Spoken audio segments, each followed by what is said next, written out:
In just 10 years, world may hit 2 degrees of warming, according to Cornell scientist, by Sharon Kelly from Desmog.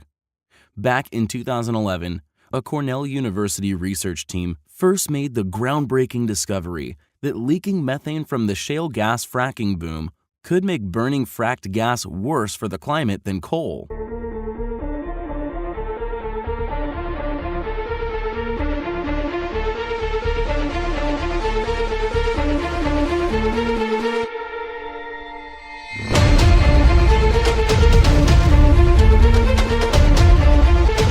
On average, 4% of the gas that was extracted from the ground ended up in the atmosphere instead of in the pipeline. You're showing a leak rate that's 4 times as high as what the industry says there is. That's right. In the late 1990s and early 2000s, U.S. natural gas production was flat or falling. Today, instead, the shale gas rush, propelled by hydraulic fracturing, fracking, sweeps across the U.S., with drillers snapping up land to drill for previously inaccessible fossil fuels locked in geologic formations of shale rock from coast to coast. While the shale gas industry promised benefits like jobs and American energy security, Ingrafea notes those benefits would have been almost exclusively aimed at just 5% of the world's population, North Americans. But the harms will affect the remaining 95% of the world as well. Dr. Anthony Ingrafea, professor of engineering emeritus at Cornell University, outlines more precisely the role U.S. fracking is playing in changing the world's climate. My name is Anthony Ingrafea. I am the Dwight C. Baum Professor of Engineering Emeritus at Cornell University and a Senior Fellow at Physicians, Scientists, and Engineers for Healthy Energy. The title of my lecture is Shale Gas, the technological gamble that should not have been taken. From the time that we are young, we begin to hear from our parents this very simple precept. Just because you can do something doesn't mean that you should. As we grow older, we realize through experience and gathered wisdom that we should weigh any risk that we take by doing something we've never done before to broader consequences and unintended consequences. We learn to be wise. This precept also applies to science and technology. For example, our noted futurist Arthur Clarke wrote back in the 1950s basically the same thing. But they knew in their hearts that once science had declared a thing possible, there was no escape from its eventual realization. What does this precept have to do with human rights and climate change today? Well, let's fast forward to a few years ago when my philosopher friend Adam Briggle wrote, "Fracking exemplifies the technological wager, by which I mean a gamble, or even a faith, that we can transform the world in pursuit of narrowly defined goals and successfully manage the broader unintended consequences that result." He was referring directly to the gamble that was taken early this century. The oil and gas industry then discovered that they could do something they had never been able to do before: extract prodigious amounts of gas and oil from shale formations. They knew it was a gamble. They saw then only the narrow intended goals. They didn't then, nor do they now, acknowledge the broader unintended consequences. Let's look at both. The narrowly defined goals. Shale gas development might create jobs. Shale gas development might encourage economic growth. Shale gas development might provide energy security. It could lower prices for energy, and it could displace dirty coal. Well, in and of themselves, those are wonderful, if true, immediate consequences. But they were the goals that would only affect about 5% of the world's population, that of North America. That's pretty narrow. Let's now look at the broader unintended consequences that we see all around us every day. The first of those is the elongation of the fossil fuel era. Next is the depression of renewable energy supply. And finally, the exacerbation of climate change.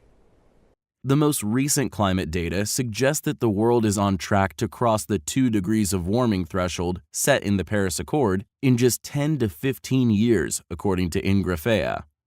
That's if American energy policy follows the track predicted by the U.S. Energy Information Administration, which expects 1 million natural gas wells will be producing gas in the U.S. in 2050, up from roughly 100,000 today.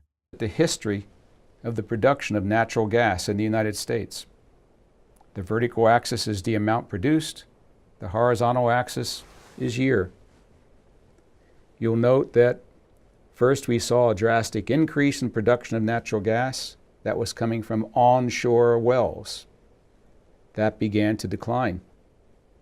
We were running out of onshore gas, and just in the nick of time, we began to produce prodigious amounts of natural gas from offshore wells in the Gulf of Mexico. That rose, but eventually also began to decline. And note that it began to decline in this period of 2006, 2007, 2008. Just about that time, shale gas kicked in. The technological wager was taken, and since then we have seen enormous increases in shale gas production in the U.S. We should have stayed on this path and allowed renewable energy to take the place of natural gas. I'm going to show 2 versions of the same graph. The first version is taken directly from a paper that was published 6 years ago. It shows the history of global warming, starting with the beginning of the 20th century. The squiggly black line is raw data, actual data taken of global climate change, temperature increase, global warming. At the time this paper was published in 2012, the data went up to about 2009. At that point, the authors of this paper made speculative simulations. Each of these solid curves is the result of one scenario where they imagined what might happen in the future should mankind decide to do certain things with regards to fossil fuels. So these were predictions, and as such they were subject to error. But note that every one of the predictions predicted that we would be in the 1.5 degree centigrade temperature rise, that which the Paris Climate Agreement says we should attempt to avoid, and each one takes us into the 2 degree temperature rise still in this century. I've added here a series of red dots. Each of those red dots corresponds to a global temperature rise as recorded by NASA. You'll note a couple of things from this chart. First, all the simulations done back in 2010, 2011, 2012 were wrong, regardless of the scenario. Worse, they were wrong in the worst possible way. Every one of these scenarios underpredicted actual global warming,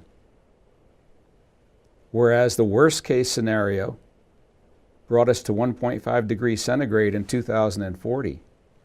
We're almost there today. We will certainly be there in the next 2 or 3 years. If you extrapolate from these red dots, meaning that we don't do anything significant about fossil fuels, and especially shale gas, we will be in 2 degrees centigrade territory within the next 10 to 15 years. An average global temperature increase of 2 degrees Celsius, 3.6 degrees Fahrenheit, will bring catastrophic changes. Even compared against a change of 1.5 degrees Celsius, 2.7 degrees Fahrenheit, heat waves would last around a third longer. Rainstorms would be about a third more intense. The increase in sea level would be higher, and the percentage of tropical coral reefs at risk of severe degradation would be much greater. With just that half-degree difference, NASA's Jet Propulsion Laboratory explained in a 2016 post about climate change. That increase in temperature makes things much more dire. At 1.5 degrees Celsius, Tropical coral reefs, the rainforests of the seas, stand a chance of adapting and reversing a portion of their die-off in the last half of the century. But at 2 degrees Celsius, the chance of recovery vanishes. Tropical corals are virtually wiped out by the year 2100. On a global scale, production of wheat and soy is forecast to increase with a 1.5 degrees Celsius temperature rise, partly because warming is favorable for farming in higher latitudes, and partly because the added carbon dioxide in the atmosphere, which is largely responsible for the temperature increase, is thought to have a fertilization effect.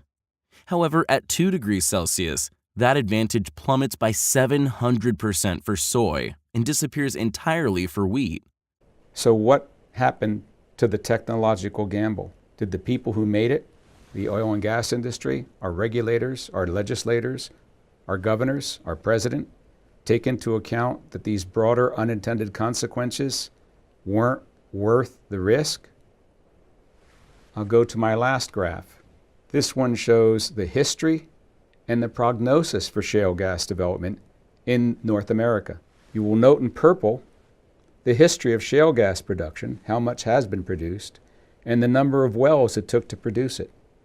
The oil and gas industry and the U.S. Department of Energy predict what's shown in the orange, a 10-fold increase in shale gas production and 1 million additional wells to do it by 2050. More shale gas, more wells. If we do that, there will be dire consequences to every human being on Earth. I want to end my presentation with questions for you. So you've noticed I've concentrated almost exclusively on shale gas. So a question is, do you think that the impact of shale oil is similar on all 3 of those unintended consequences? I want you to think about that and discuss it among yourselves.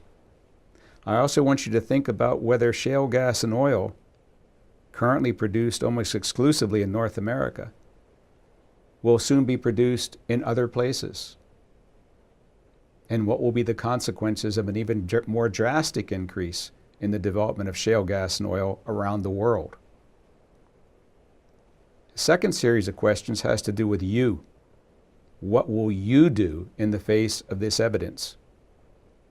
What will you do to decrease your use and demand for fossil fuels? What will you do to increase your use and demand of renewable energy in all aspects of your energy lives? A draft report from the Intergovernmental Panel on Climate Change, IPCC, was leaked in January, concludes that it's extremely unlikely that the world will keep to a 1.5 degree change, estimating that the world will cross that threshold in roughly 20 years, somewhat slower than Ingrafea's conclusion. The climate is changing faster and more dramatically than it might have otherwise, and, far from serving as a bridge fuel, fracking huge amounts of natural gas has already played a significant role in pushing the world toward a vastly more difficult future. Of developing shale gas early in the century was one that should never have been taken and has very grave consequences for every person on Earth. So thank you very much for listening to this video. I hope you do take into account the questions I asked and answer them for yourselves. Goodbye. Oh yeah, I think it's saturating my instrument. 11%. That's a dangerous concentration. Yeah, That sparks, that would blow up.